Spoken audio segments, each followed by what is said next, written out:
স্বরাষ্ট্রমন্ত্রী আসাদুজ্জামান খান কামালের সঙ্গে হেফাজতে ইসলাম বাংলাদেশের শীর্ষ নেতাদের বৈঠক হককে মুক্তি দেওয়ার ব্যাপারে দৃঢ়তার সঙ্গে আশ্বাস দিয়েছেন এবং হেফাজত নেতাকর্মীদের নামে দায়েরকৃত সব মামলা প্রত্যাহারের ব্যাপারে দ্রুত পদক্ষেপ নেবেন বলে প্রতিশ্রুতি দিয়েছেন। তারা সরকারের প্রতি দেয়নি এই আদেশ আমি আদালতকে দিয়েছি এবং আদালত সবকিছু বিচার বিশ্লেষণ করে মামুনুল হকের বেলটি কনফার্ম করেছে যে হাইকোর্টে। আসসালামু আলাইকুম সুপ্রিয় দর্শক বন্ধুরা, অবশেষে মামুনুল হকের মুক্তির জন্য সুখবর চলে আসলো।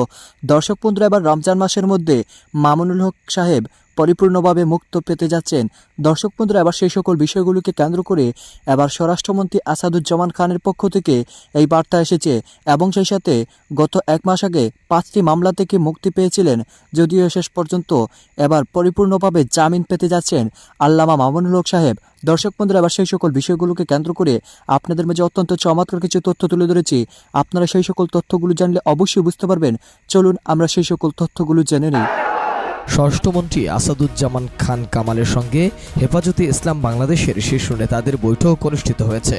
সোমবার বিকেল 3টার দিকে হেফাজতের মহাসচিব আল্লামা সাজিদুর রহমানের নেতৃত্বে সংগঠনটির শীর্ষ নেতাদের একটি দল স্বরাষ্ট্রমন্ত্রীর সঙ্গে ওই বৈঠক করেন। প্রায় আধা ঘণ্টাব্যাপী ওই বৈঠকে ধর্মমন্ত্রী ফরিদুল হক খান সহ সরকারের বিভিন্ন পর্যায়ের উচ্চপদস্থ কর্মকর্তারাও উপস্থিত ছিলেন। বৈঠকের বিষয়টি সন্ধ্যা 6:30টার দিকে নিশ্চিত করেছেন দলটির সিনিয়র যুগ্ম মহাসচিব মাওলানা জুনায়েদ আল হাবিব।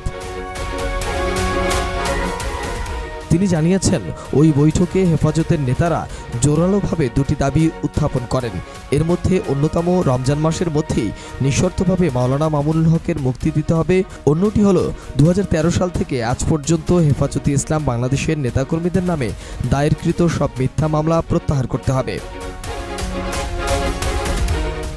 বৈঠকে উপস্থিত নেতারা জানিয়েছে, হেফাজত নেতাদের দাবির প্রেক্ষিতে স্বরাষ্ট্রমন্ত্রী আসাদুজ্জামান খান কামাল রমজানের মধ্যেই মামুনুল হককে মুক্তি দেওয়ার ব্যাপারে আশ্বাস দিয়েছেন।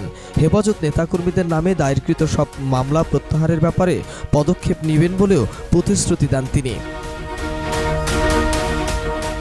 তারা সরকারের প্রতি সুস্পষ্ট বার্তা তুলে ধরে বলেন, ঈদ উল ফিতরের আগে মাওলানা মামুনুল হকের মুক্তি যদি না দেয়া হয়, তাহলে শীর্ষ নেতাদের পরামর্শক্রমে হেফাজত কঠোর কর্মসূচি ঘোষণা করে মাঠে নামতে বাধ্য হবে।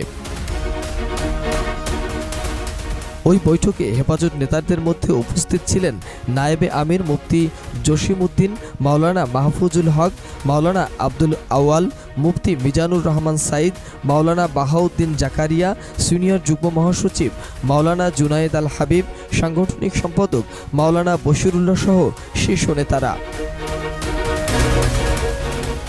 মাওলানা মামুনুল হকের বিরুদ্ধে পুলিশের উপর পরিকল্পিত হামলা, থানায় হামলা, রেজিস্ট্রার অফিসে হামলা ভাঙচুর সহ বেশ কিছু মামলা রয়েছে। এছাড়া 2013 সালে শাপলা চত্বরে সহিংসতার একটি মামলায়ও গ্রেপ্তারি পরোয়ানা জারি ছিল তার বিরুদ্ধে। মোহাম্মদ সোহাগ। মামুনুল হকের 2টা মামলা আজকে ছিল।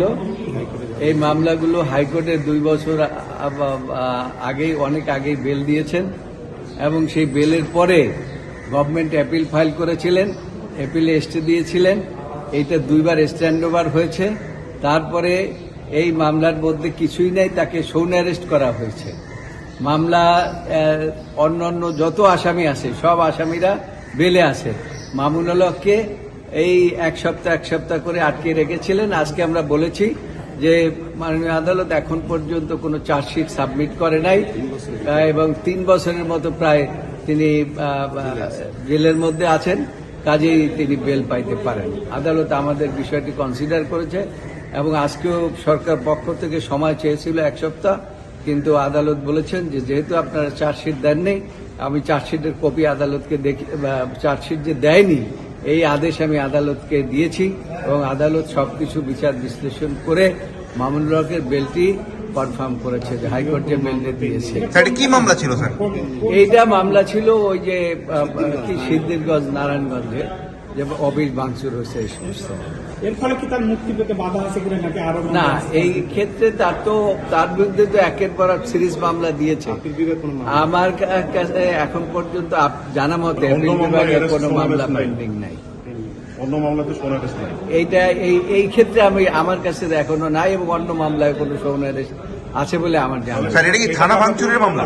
সিদ্ধিরগঞ্জ থানা ভাঙচুরের মামলা ছিল এটা? না, এটা থানা অফিস। তো দর্শক বন্ধুরা, আপনারা হয়তো পুরো ভিডিওটি দেখে এবং এই সকল কথাবার্তাগুলো শুনে অবশ্যই বুঝতে পেরেছেন অবশেষে আল্লামা মামুনুল হক সাহেব পরিপূর্ণভাবে মুক্তি পেতে যাচ্ছেন। কারণ অনেক দিন যাবৎ কারাবন্দী অবস্থায় ছিলেন এবং একে একে জামিন পেয়েছিলেন, যদিও শেষ পর্যন্ত এবার পরিপূর্ণ কারামুক্ত হতে চলেছেন। তো দর্শক বন্ধুরা, আপনারা এই সকল তথ্যগুলো জেনে এবং সেই সাথে স্বরাষ্ট্রমন্ত্রী আসাদুজ্জামান খানের এই সকল কথাগুলো শুনে আপনাদের কাছে কেমন হয়েছে? তবে কি শেষ পর্যন্ত রমজান মাসের মধ্যে পরিপূর্ণভাবে মুক্ত বাতাসে ফিরতে পারবেন কোরআনের এই পাখি? তো দর্শক বন্ধুরা, এ বিষয়ে আপনাদের কি মতামত অবশ্যই কমেন্ট করে জানিয়ে দিবেন। তো দর্শক বন্ধুরা, ভালো থাকুন, সুস্থ থাকুন। আল্লাহ হাফিজ। আসসালামু আলাইকুম ওয়া রাহমাতুল্লাহি ওয়া বারাকাতুহু।